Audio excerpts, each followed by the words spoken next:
하나님의 말씀 보겠습니다. 마태복음 28장입니다. 마태복음 제28장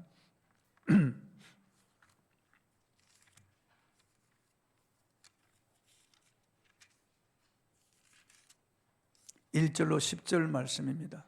마태복음 28장 1절로 10절 말씀 제가 봉독하겠습니다. 안식일이 다 지나고 안식 후 첫날이 되려는 새벽에 막달라 마리아와 다른 마리아가 무덤을 보려고 갔더니 큰 지진이 나며 주의 천사가 하늘로부터 내려와 돌을 굴려내고 그 위에 앉았는데 그 형상이 번개 같고 그 옷은 눈같이 희건을 지키던 자들이 그를 무서워하여 떨며 죽은 사람과 같이 되었더라. 천사가 제자들에게 말하여 이르되 너희는 무서워하지 말라. 십자가에 못 박히신 예수를 너희가 찾는 줄을 내가 아노라. 그가 여기 계시지 않고 그가 말씀하시던 대로 살아나셨느니라. 와서 그가 누우셨던 곳을 보라. 또 빨리 가서 그의 제자들에게 이르되 그가 죽은 자 가운데서 살아나셨고 너희보다 먼저 갈릴리로 가시나니 거기서 너희가 배우리라 하라. 보라, 내가 너희에게 일렀느니라 하거늘 그 제자들이 무서움과 큰 기쁨으로 빨리 무덤을 떠나 제자들에게 알리려고 다름질할세.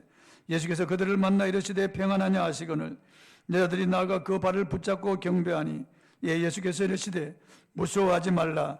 가서 내 형제들에게 갈릴리로 가라 하라. 거기서 나를 보리라 하시니라. 아멘. 죽음과 부활이라는 이런 제목으로 오늘 말씀을 선포하겠습니다. 서울의 유명한 대학병원에 명의로 알려진 젊은 의사가 있었습니다.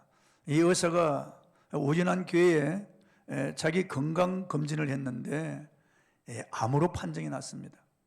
그런데 이 암이 심각하게도 말기암이었습니다. 그래서 동료 의사들이 수술을 권해서 그들이 수술을 했는데 복귀하고 보니까 그들이 손을 쓸 수가 없었어요. 다시 덮어버리고 말았어요. 왜냐하면 전신 다른 장기에도 이미 암이 퍼졌기 때문입니다. 암을 치료하는 암 전문의요 이름을 날린 이 명의사인 이 젊은 의사가 자기 몸에 암이 퍼지고 있다는 사실을 알지 못했던 것입니다. 이 의사는 몇 주 후에 그만 세상을 떠나고 말았습니다. 참 인생이 허무하고 허망한 것입니다. 미얀마에서 보내오는 사진을 이렇게 보면은 싸늘하게 죽음이 된 이 자식들의 시체를 끌어안고 절규하며 오열하는 그 부모들의 처절한 모습을 보는 것입니다. 기가 막힌 일이 아닐 수가 없습니다. 지금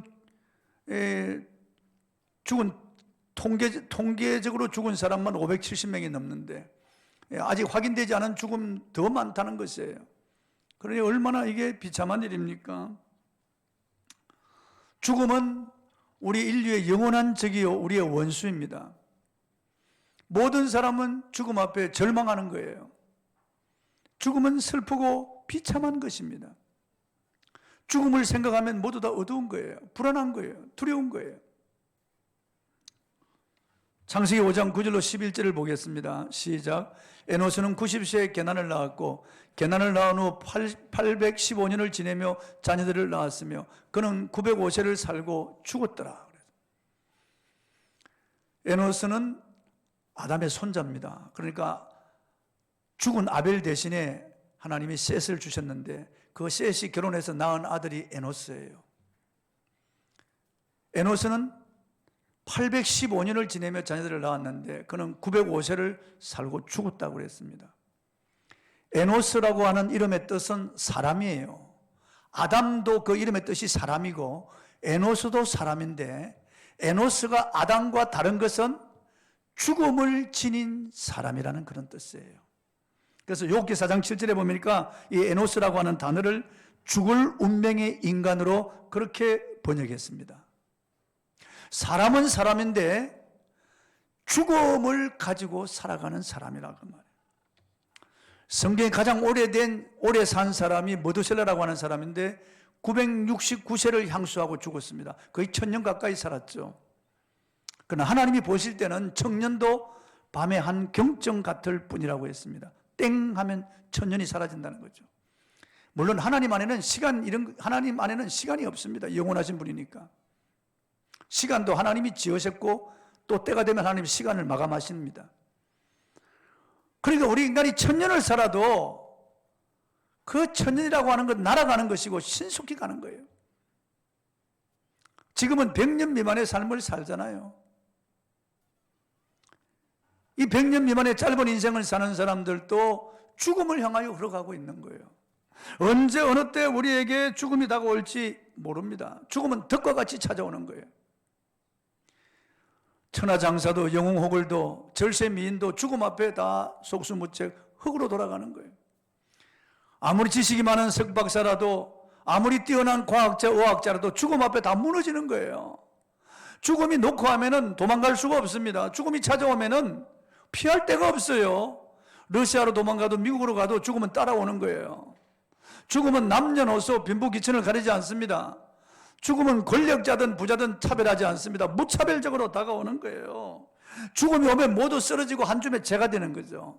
조그마한 항아리에 담기는 거예요. 코로나로 1년여 동안 죽은 수 4월 4일 오늘 현재로 280만 명이 죽었습니다. 그러나 코로나만 죽습니까? 아니에요. 다른 병으로, 그리고 여러 가지 기저질환이나 노년에 죽는, 사고로 죽는 수 다 코로나보다 훨씬 많이 죽습니다. 모두가 죽음 다가오면 죽음 앞에 입을 다물고 손을 내릴 수밖에 없습니다. 죽음 앞에 모두 싸늘한 시체가 됩니다. 죽음은 인류의 영원한 숙제요, 영원한 적입니다. 죽음은 모든 인류에게 왕노릇하고 있습니다.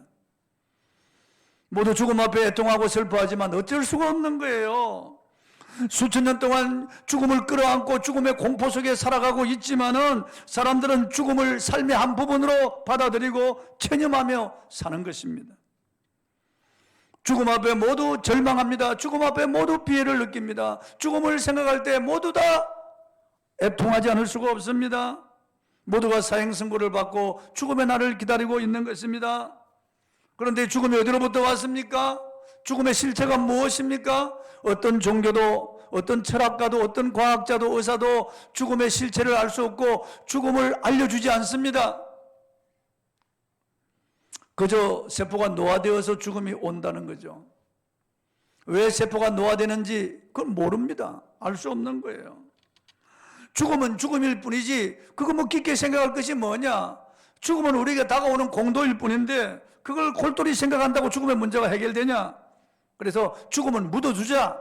그 죽음에 대해서 말하지 않는 겁니다. 죽음에 대해서 과학적으로 접근해도 벽에 부딪히는 거예요. 그 누구도 죽음이 어디서 왔는지, 왜 생겼는지, 죽음의 실체가 무엇인지, 그리고 죽음 건너편에 어떤 일이 일어나고 있는지 모르는 거예요.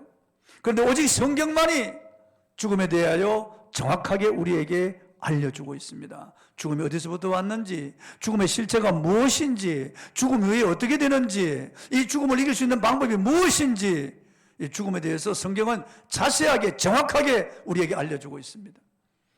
성경은 욕심이 잉태한 적 죄를 낳고 죄가 장성한 적 사망을 낳았다고 말씀하고 있습니다. 성경 로마서 6장 23절에는 죄의 삭은 사망이라고 말씀하고 있습니다. 그러니까 죽음이 죄로부터 왔다는 거예요. 이 죽음의 의미가 죄라는 거예요. 죄가 죽음을 낳았다는 거예요. 그래서 인간이 죄를 심어서 사망을 거뒀다는 거예요. 아담이 마귀의 말을 듣고 하나님을 반역했습니다. 내가 먹는 날에는 정령 죽으려는 말씀대로 그때 죽음이 온 거예요. 바이러스가 들어오면 막 열이 나고 콜록거리고, 그리고 결국으로 폐가 썩어서 죽잖아요. 근데 바이러스는 그냥 몇몇 사람을 잠시 죽일 뿐이에요. 그러나 이 죄는 모든 인간을 다 죽이는 거예요. 에덴 동산에 죄가 들어옴부터 모든 인류는 이 죄의 바이러스로부터 다 죽음으로 가고 있는 거예요. 모든 사람은 죄의 유전자를 가지고 태어났습니다. 모든 사람은 죄 아래 팔렸습니다. 이 죄가 저주를 가져왔고 죽음을 가져온 거예요. 이 죄를 처치하지 아니하면은 죽음의 문제를 해결할 수가 없는 거예요. 왜냐하면 죽음의 의미가 죄이기 때문에. 이 죄는 계속해서 죽음을 낳고 있잖아요. 죄 문제를 해결해야 우리는 죽음에서 벗어날 수가 있는데요. 그 어느 누구도 이 죄 문제를 해결할 수가 없는 것입니다. 어떤 종교나 철학이나 과학이나 의학이나 어떤 권력으로 이 죄 문제를 해결할 수 없는 거예요. 그래서 하나님이 죽음의 의미인 이 죄를 처치하기 위해서 이 땅에 사람이 되어서 오신 거예요. 2000년 전 유대 땅 베들레헴의 동정녀 마리아의 몸에 잉태되어 이 땅에 태어나신 거예요. 하나님이 물방울이 되어서 사람의 몸 안에 들어가서 사람으로 태어나게 된 거예요. 왜냐하면 이 죄 문제를 해결해 주려고, 죄 문제를 해결해야 죽음을 죽일 수가 있기 때문에 하나님이 사람이 되어서 이 땅에 오신 것입니다. 우리를 죄에서 구원하시려고, 우리 죄를 처치하시려고 하나님이 사람이 되어서 이 땅에 오신 거예요. 마태복음 1장 21절에 보면은 아들을 낳으려니 이름을 예수로 하라. 이는 그가 자기 백성을 저희 죄에서 구원할 자이심이라. 그렇게 말씀하고 있습니다. 예수님은 우리를 죄에서 구원하기 위해서 이 땅에 오셨습니다. 전능자께서 사람이 되어 와서 우리 죄 문제를 해결하기 위하여 십자가에 매달리신 거예요. 그 길 밖에는 이 죄 문제를 해결할 길이 없기 때문에 하나님이 사람이 되어 이 땅에 오셔서 친히 그 보배로운 피를 흘려서 우리의 죄를 속하는 제사를 드려야 하는 것입니다. 성경은 피 흘림이 없은 적 죄사함이 없다고 했습니다. 그런데 인간의 피는 더럽혀진 피이기 때문에 인간의 피를 수억만 명이 피를 흘려도 아무 소용이 없어요. 자기가 피 흘려 죽어도 자기 죄도 살 수가 없는 거예요. 왜냐하면 인간은 이미 원죄로 더러워졌기 때문에 인간의 피는 능력이 없어요. 그러나 하나님의 아들 예수 그리스도의 피는 죄 없는 피요, 순수한 피요, 거룩한 피요, 죄를 씻을 수 있는 유일한 능력의 피이기 때문에 하나님의 아들이 죄 없는 사람으로 이 땅에 오신 거예요. 죄 없는 피를 가지고 이 땅에 오신 거예요. 그래서 십자가 제단에 그의 거룩한 피를 쏟아주신 거예요. 옛날 이스라엘의 제사를 드릴 때, 번제를 드릴 때 짐승을 잡아서 그 피를 제단에 쏟습니다. 그리고 그 짐승을 태워서 하나님께 번제를 드리는 거예요. 피를 제단에 쏟는 것이 우선이에요. 그래야 속죄가 이루어지는 거예요. 그러나 사실 짐승의 피는 우리 인간의 죄를 씻을 수가 없어요. 예수님이 오실 때까지 그냥 상징으로, 예표로, 한시적으로 이스라엘에게 주신 은혜의 방편일 뿐이에요. 히브리서 9장 12절을 읽어보겠습니다. 시작. 염소와 송아지의 피로 하지 아니하고 오직 자기의 피로 영원한 속죄를 이루사 단번에 성소에 들어가셨느니라. 죄 없으신 예수 그리스도, 거룩하신 그분이 십자가 제단의 성체를 깨뜨려 그의 피를 제단에 다 쏟아주신 거예요. 물과 피를 다 쏟아주신 거예요. 그 속죄 제사를 드림으로 우리의 모든 죄를 없애주셨습니다. 과거, 현재, 미래의 우리의 모든 죄를 그의 피로 맑게 씻어주신 거예요. 죽음의 의미인 이 죄를 없애버리신 거예요. 그 사실을 어떻게 알 수 있습니까? 그분의 부활로 그것을 증거하신 거예요. 여기 죽음의 공포를 이길 수 있는 유일한 길이 있습니다. 바로 죽음을 이기신 예수 그리스도의 부활입니다. 그분은 죄 없으신 분이므로 사망에 잡혀 있을 수가 없었습니다. 그래서 그분은 무덤에 장사 지낸 바 되었다가 사흘 만에 죽음을 이기시고 부활하셨습니다. 그 유명한 영국의 석학 20세기의 최고의 지성인 C.S. 루이스가 이렇게 말했습니다. 예수님의 최대 업적은 그분이 부활의 메시지를 선포하신 것이고 그 메시지 그대로 다시 사신 것이다. 할렐루야. 그분은 살아있을 때 십자가에 못 박혀 죽어야 하고 사흘 만에 부활할 것이라고 계속 말씀하셨어요. 우리 죄 때문에 죽으시고 우리에게 영원한 의를 주시기 위해서 부활하신 것이에요. 주님의 부활은 그분이 죄와 사망 권세를 없앴다고 하는 것을 확증한 사건입니다. 예수님은 분명히 십자가에서 죽으셨습니다. 분명히 죽었어요.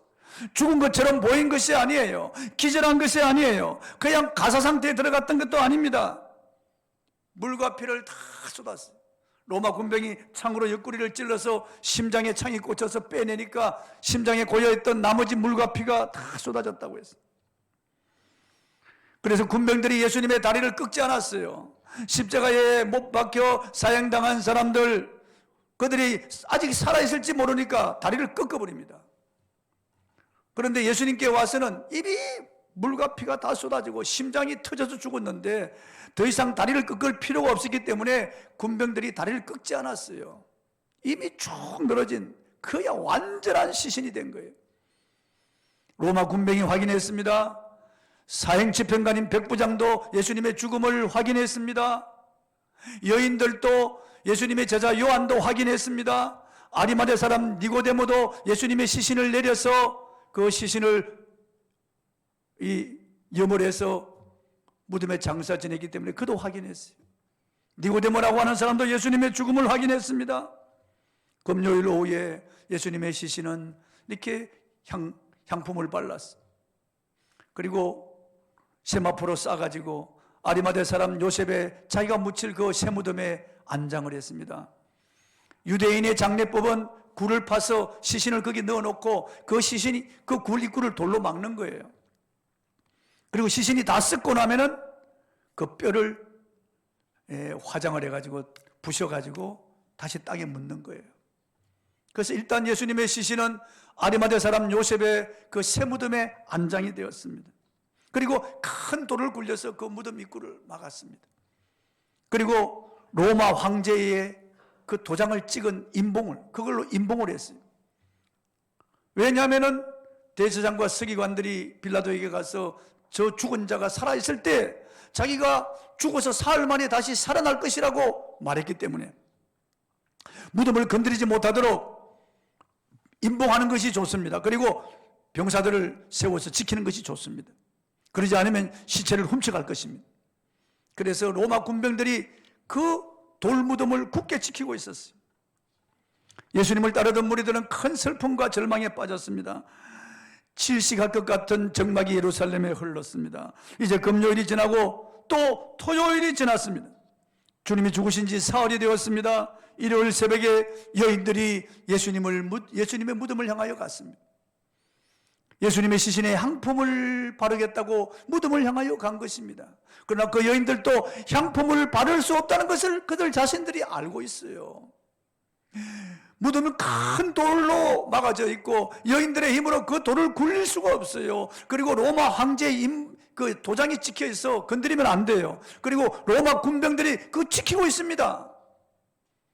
예수님의 시신을 볼 수도 없고 그 몸에 향품을 바를 수도 없다는 것을 알면서도 여인들은 예수님에 대한 그리움 때문에, 예수님을 너무나 사랑했기 때문에 그대로 가만히 있을 수가 없었던 것입니다. 아직 어둠이 그치지 않은 이런 새벽, 동트기 전에 캄캄한 그 새벽에 그들은 아직 이슬이 맺혀 있는 그 숲길을 헤치며 그 무덤을 향하여 걸어갔던 것입니다. 주님을 사모하는 그 마음 때문에요. 제자들은 도망갔지만은 이 여인들은 예수님을 사랑해서 예수님의 그 무덤을 향하여 걸어갔던 겁니다. 그런데 무덤 가까이 왔을 때 그들은 놀라운 광경을 보았던 것입니다. 본문 1절을 한번 읽어보겠습니다. 시작. 안식일이 다 지나고 안식 후 첫날이 되려는 새벽에 막달라 마리아와 다른 마리아가 무덤을 보려고 갔더니, 그냥 그 무덤 앞에 가보는 것, 예수님을 사랑하기 때문에 그리움으로 그 무덤을 향하여 갔던 겁니다. 그런데 그 무덤 가까이 갔을 때 그들은 놀라운 광경을 보았습니다. 그 무덤을 막았던 돌이 굴려져 있고요, 그 수직하던 그 군사들이 그게 기절해서 쓰러져 있고, 그 돌 위에 그 빛나는 번개 같은 형상을 한 빛나는 옷을 입은 천사들이 거기 앉아있는 것을 보았습니다. 본문 2절에서 4절입니다. 읽어보겠습니다. 시작. 큰 지진이 나며 주의 천사가 하늘로부터 내려와 돌을 굴려내고 그 위에 앉았는데 그 형상이 번개 같고 그 옷은 눈같이 희건을 지키던 자들이 그를 무수하여 떨며 죽은 사람과 같이 되었더라. 여러분, 성경에 보면 천사가 나타날 때요, 사람들이 기절하고 쓰러져 버리면 나무 토막처럼 그냥 쓰러지는 거예요.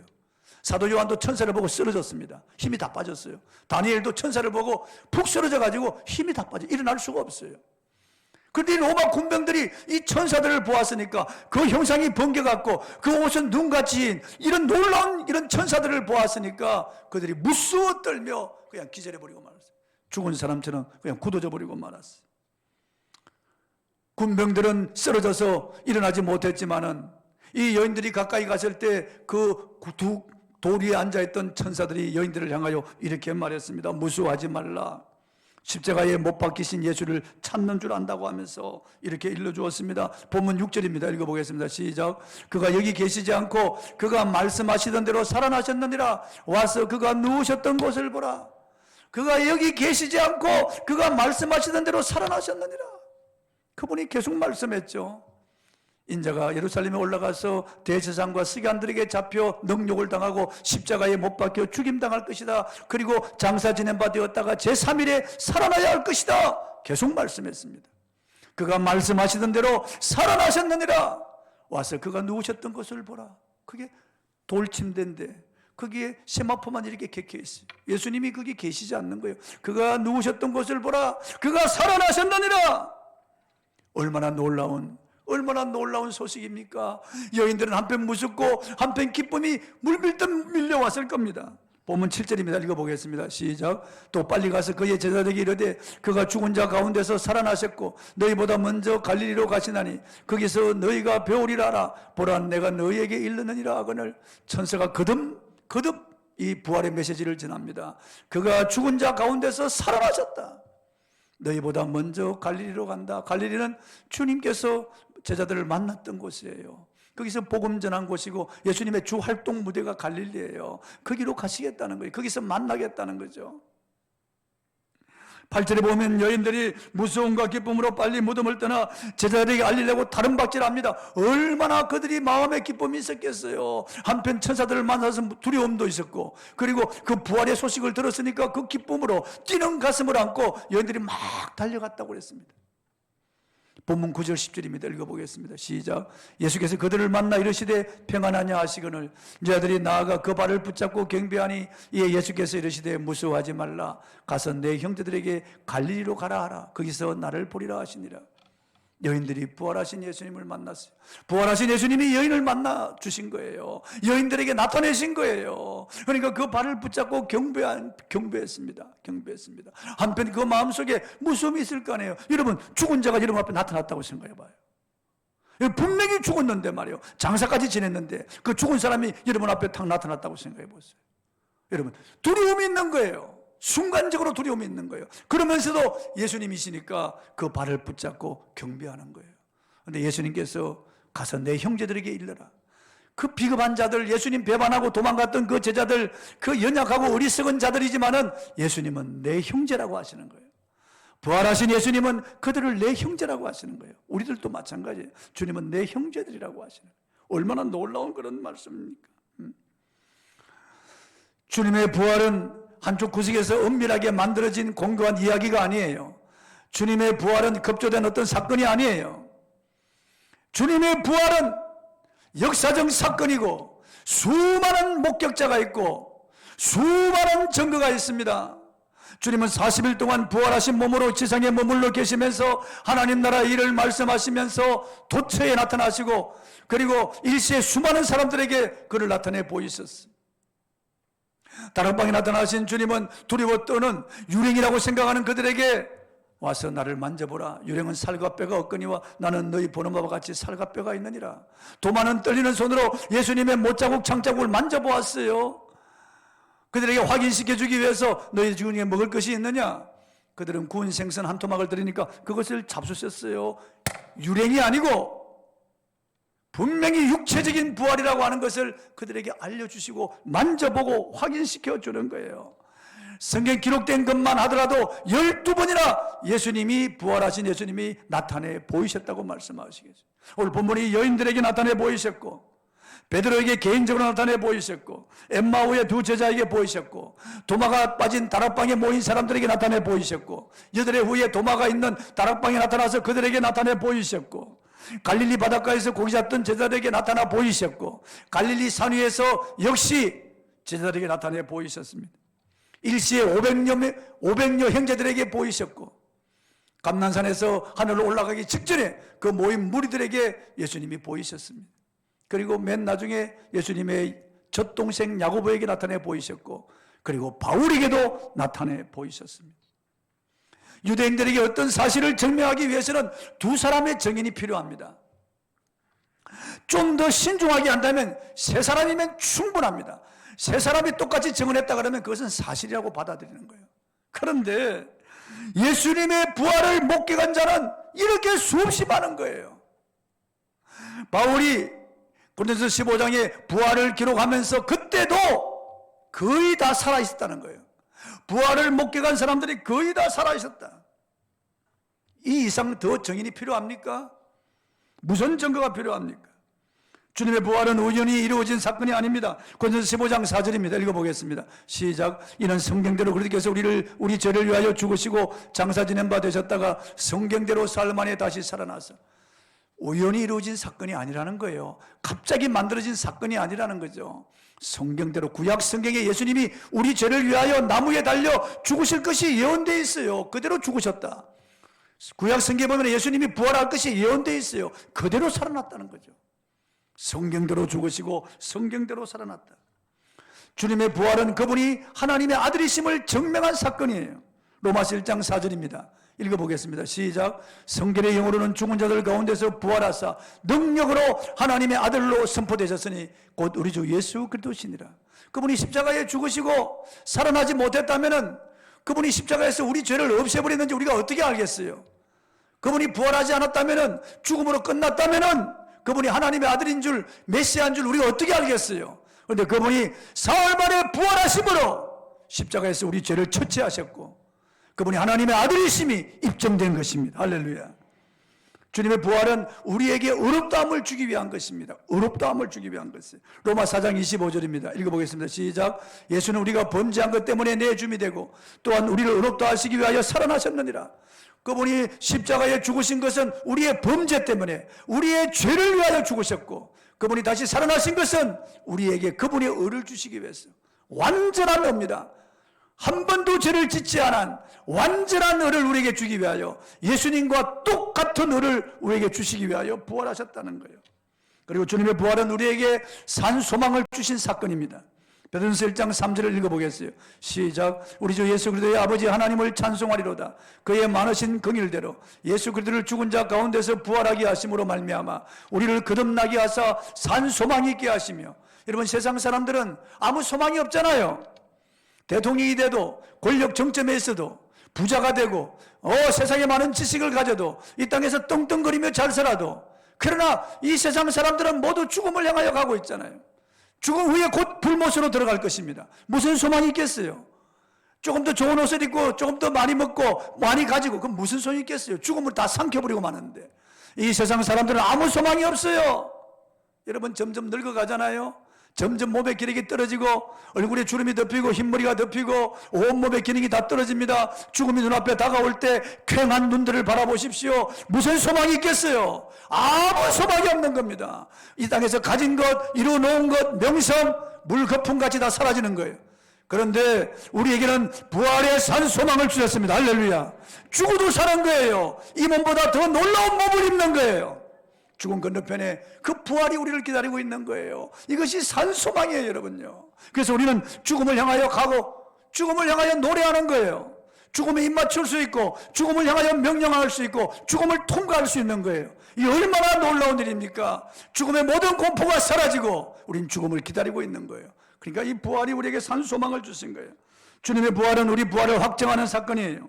고린도서 15장 20절입니다. 읽어보겠습니다. 시작. 그러나 이제 그리스도께서 죽은 자 가운데서 다시 살아나사 잠자는 자들의 첫 열매가 되셨도다. 밀이나 보리밭에 처음 이삭이 나오면 나머지 모두가 다 이삭이 나옵니다. 그걸 알 수 있잖아요. 예수님이 처음 부활하셔서 그분에게 붙어있는 우리도 다 부활하는 것입니다. 그분이 첫 열매고 우리는 똑같은 그런 부활의 열매를 우리가 다 가지는 거예요. 우리 모두 주님과 같은 몸으로 부활됩니다. 빌립보서 3장 21절입니다. 읽어보겠습니다. 시작. 그는 만물을 자기에게 복종하게 하실 수 있는 자의 역사로 우리의 낮은 몸을 자기 영광의 몸의 형체와 같이 변하게 하시리라. 할렐루야. 지금 이 몸은 낮은 몸이에요. 이거는 너무나 연약한 몸이에요. 이건 썩을 몸이에요. 이건 죽을 몸이에요. 이 몸은 바이러스만 들어도 콜록거리고 쓰러지고, 이 몸은 불에도 물에도 약하고, 이 몸은 교통사고로 항공사고로 곧 형체도 없이 사라지는 몸이에요. 이 몸은 너무나 약한 몸이에요. 이 몸은 변하는 몸이에요. 곧 우리는 늙어갈 것입니다. 곧 우리는 한 줌의 흙이 될 겁니다. 변하는 거예요. 아무도 이 낮은 몸을 변화시킬 수가 없어요. 그러나 부활하신 예수님은 우리의 낮은 몸을 자기 영광의 몸의 형체와 같이 변하게 하실 것입니다. 그래서 부활의 몸은 장애가 없어요. 장애인이 없어요. 이 땅에는 뭐 발달장애, 신체장애, 여러 가지 장애가 있잖아요. 뭐 뇌성마비라. 장애가 없어요. 부활의 몸은요.